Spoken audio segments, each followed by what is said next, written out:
Hi guys, and welcome to 1200cc.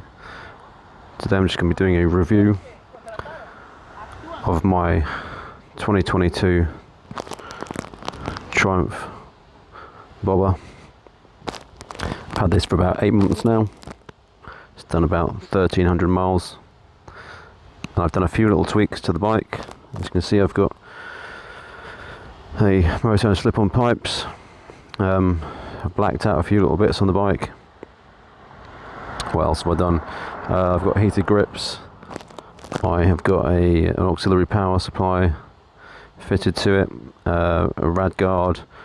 I've blacked out, or should I say blacked out, I've got black fork bolts and headstock as well. Just going for a slightly darker look to it. Not much else yet. Have thought about doing a few little pieces, but haven't got around to it. So I thought what I would do is a quick ride on the bike and talk you through my experiences having owned it for the last 8 months.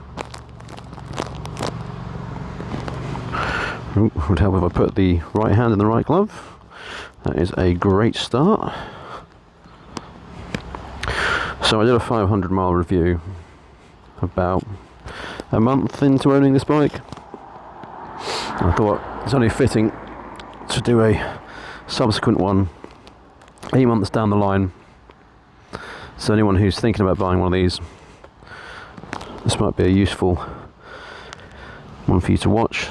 Just because it's not a first ride review, it's a tried and tested one. You know, I've actually had the bike for some time now, got to know some of the issues with it, and got a feel for the character. And owning it on a day-to-day basis, not to say the novelty's worn off, but it is my bike. I've had it for a while. I know what it's like when you've got that new bike feeling for the first time. You've only ridden it for a day or two, and literally everything on it is incredible. It's not to say that this bike has lost any of its charm, but I think the honeymoon period is over now, so I think I can give you an objective and fair view on the bike. It still has this cat in it. I don't know how well the microphone is going to pick it up, but I will start it up now and you can hear what it sounds like with just the slip-on pipes. I think when I took the old pipes off, it saved about 3.5 to 4 kilos just putting these slip-ons on, which is massive. And there's a lot of sound deadening in them too, so you get much better sound, much better rumble, but it's not painfully loud.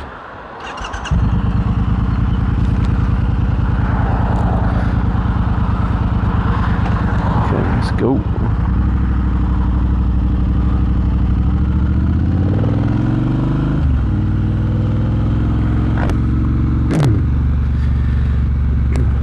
Right, so first off, I'd have to say that the favourite thing about this bike has got to be the sound. The sound of this bike is absolutely glorious. I've said it before in the videos. It sounds really, really good. Even stock, this bike sounds great.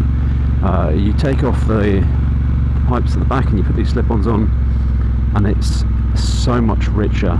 It's deeper, it's louder, it's bassier. It is just a lovely bike. Sounds great, and once you pick up a bit of speed on this and you get the revs up, it really sounds good. So I definitely have to say that the sound on this bike is by far my favourite thing on it. And I've owned quite a few bikes over the years. I've owned litre bikes, I've owned a mixture, so it's not like I've only owned like inline fours. I've had a V2, I've had a Pretty Tuono, I've had a Fireblade. What else have I owned? I've ridden a KTM 1290, so I've heard what they sound like, and I've got to say this is going to be the nicest sounding bike out of all of them. And it has that lovely sort of chuggy sound when you're just sitting at idle, which you don't get from many bikes. So that has definitely been one of the things that has grown on me, I would say, throughout my ownership of here, especially as I've changed the pipes over as well. It's actually sounds better than it used to. So in terms of a honeymoon period, it's definitely improved. Right, let me just see if I can filter through this, otherwise I'm going to be crawling through the traffic for ages. Let's give him his space.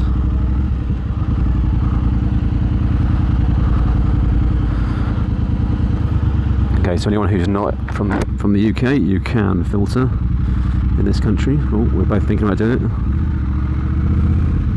Oh, thank you.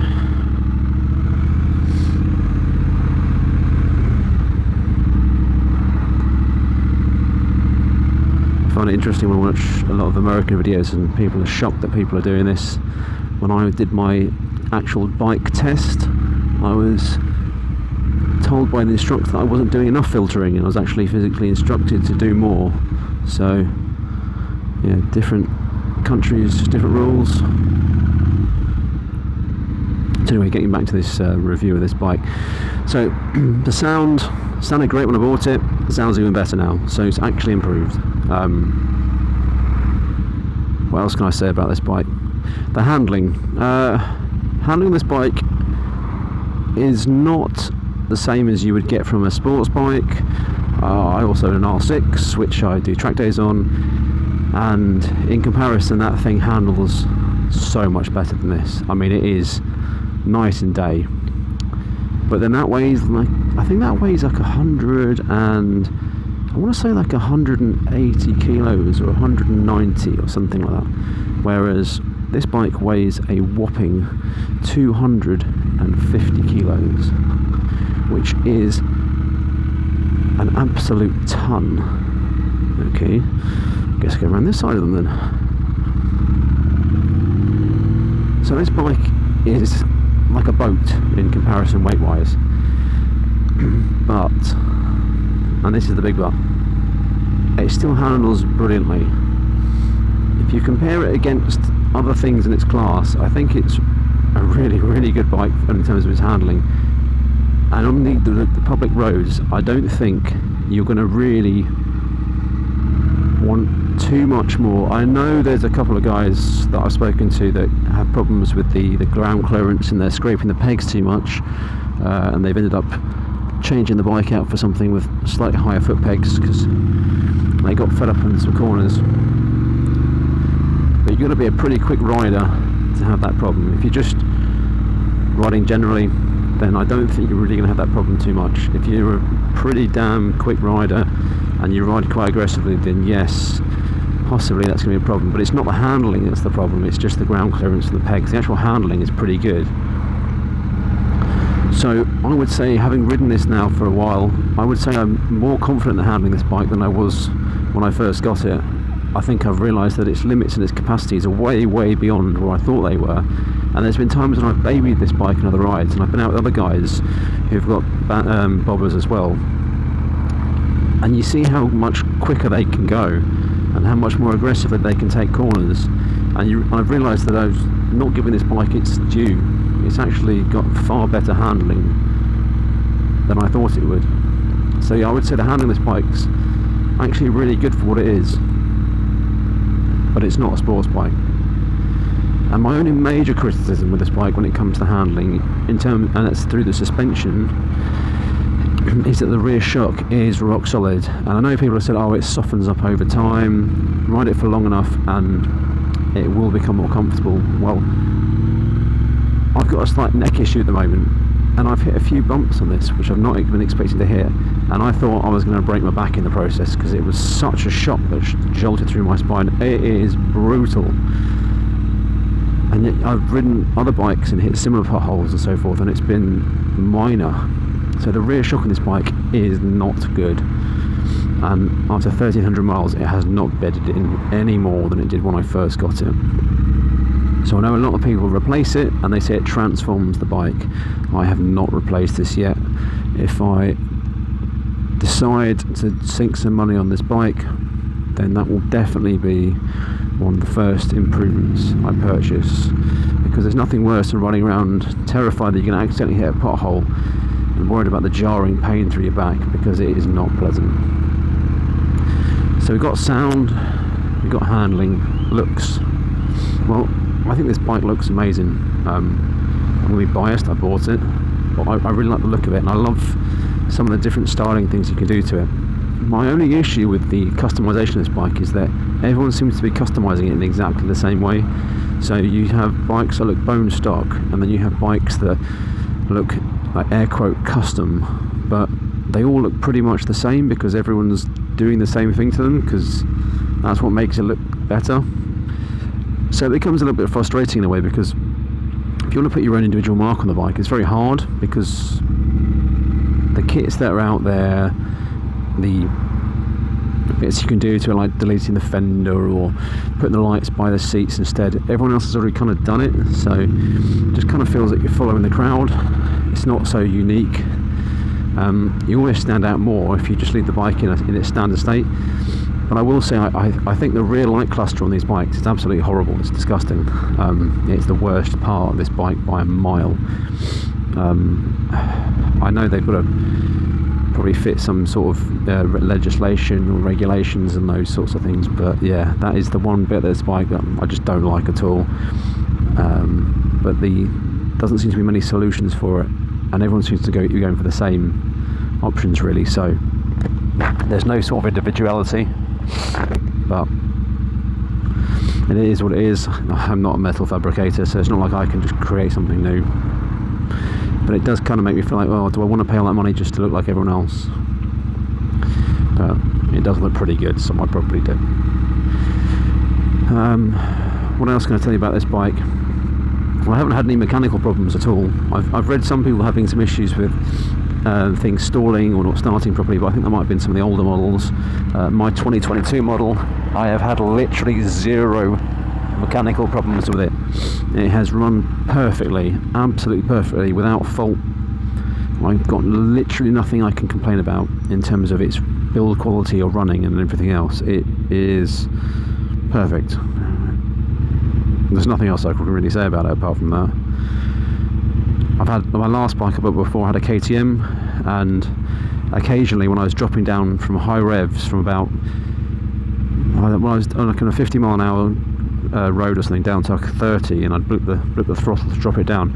As I blipped it and I dropped down a gear, it would just cut the engine, which was quite worrying sometimes. And that was with a brand new bike, but this thing, nah, not a single problem with it whatsoever. I have had a few people say it can get a bit rusty, but I've tried to avoid going in the rain too much with it, so at the moment I haven't got any of those problems at all. I suppose my only criticism would be the matte paint on the tank is a little bit on the thin side, and it does have a tiny 4mm scratch on one point, and I have no idea how it got caused, but that's a little bit frustrating because I don't really see what could have done it, because I haven't been wearing anything that's been sharp. I haven't like fallen on the bike or anything else, and I haven't dropped anything on it. So for the paint to have scored in that way, very frustrating. Especially I paid extra for the paint on this one because it's not the standard colour. You have to pay extra for this one. But that is literally the only issue I have had with the fit, finish, build quality of this bike. So moving on from there, what else can I talk about really with this bike? I suppose the main question would be, would I recommend anyone buying this bike? That's a tough question at the moment, because if I'm honest, I'm not sure if I'm going to be keeping this bike or if I'm going to let it go at some point soon. But the reason for me doing that isn't because I don't like this bike, it's just simply because where I live there's a lot of traffic. It's a long way out to get to any decent roads, and I don't feel like I'm making the most of it, and I'm not getting out on any particularly good and fun rides, which is kind of ruining the joy of owning this bike. And that might be the crux of the question for would I recommend you buy this bike.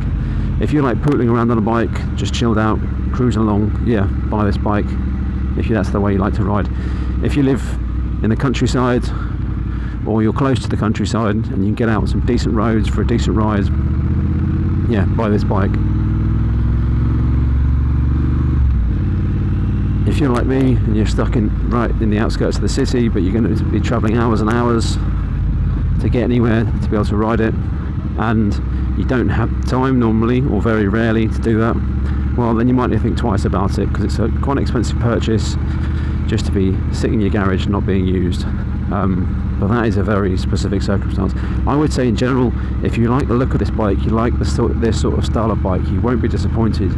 The only problem I can see with one of these is the fact that you don't have a rear seat and there's nowhere to store any luggage. So if you do want to ride it long distance, then you're going to have to buy like a rack to stick on the back, and it just kind of ruins the look of the bike a little bit.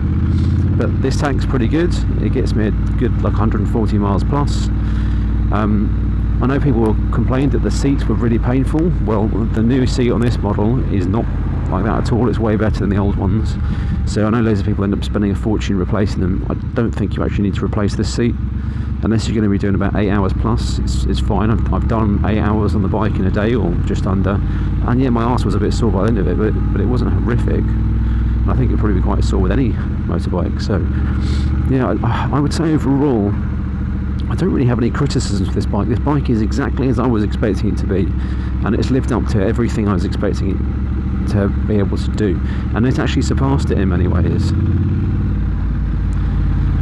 I think the only criticisms I got is because it doesn't fit my lifestyle or me as a person perfectly, but that's no fault of the bike. That's just an unfortunate reality that sometimes your lifestyles and your expectations for something don't necessarily marry up to the realities of it. So would I buy this bike again if I could go back in time? Answer is I don't know. But would I sell it? Again, the answer is I don't know. But should you buy it? Well, that's only something you can answer. I would highly recommend you go to your local Triumph dealer if you are thinking about buying one of these and asking for a test ride. But only do it if you are serious about buying one, because I took one of these out for a test ride just for fun, and I hadn't had any plans of buying it whatsoever, and now I'm sitting on it, riding it. So you will probably buy it if you test ride it.